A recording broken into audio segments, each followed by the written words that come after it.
second is that they learn to identify the positive reasons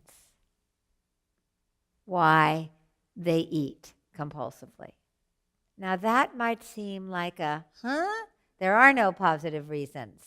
I just want to let go of this. But there have to be, otherwise you wouldn't do it. Now, I'll tell you what happened with me in this story is that, and this was another key turning point during those first few weeks after that night in the book depot in Mill Valley when I found that book and I realized I wasn't going to diet again. A couple weeks later, I wrote a dialogue with my fat, and it was just fat and me. And I wanted to find out what was going on. Why was I keeping this weight on? And what I learned was that every time I got thinner, I threw myself at unavailable men. Didn't want me, didn't love me, were never going to want me.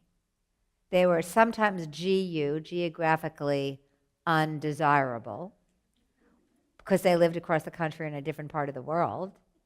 Or they just were never, it was never going to happen. And so I took it upon myself to convince them to love me, threw myself at them, and that happened whenever I got thin. And I wanted to focus on my writing. I had learned that by that point I wanted to write. So I was afraid that if I lost weight, I'd be going around flinging myself at these people who I really didn't want to fling myself at, really, because it was a waste of time, instead of write, which is what I wanted to do. And so I realized that my weight had been trying to protect me. It was my way of saying, of feeling so unattractive that I wouldn't throw myself at anybody. It worked. And then I realized I could say no without eating. I could do for me what I thought my weight was doing to me. Because let's face it, there are a lot of people in the world who like big women. So it didn't necessarily put me out of the game. I mean, I know a lot of women who are gorgeous and at the weight my size that I was. So thin doesn't mean beautiful. To me, I had become so enculturated in that I didn't feel beautiful. I didn't feel healthy either because I was binging like crazy.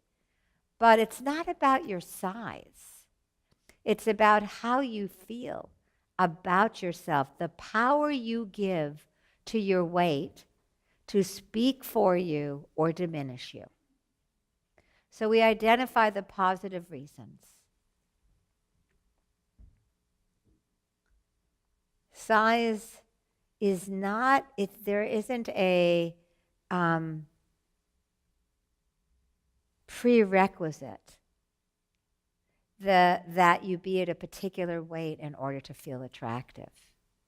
It's what you give to that weight in terms of speaking, in terms of letting it be what stands between you and intimacy, or what stands between you and asking for a raise, or what stands between you and speaking up for yourself. It's about your own strength and your power.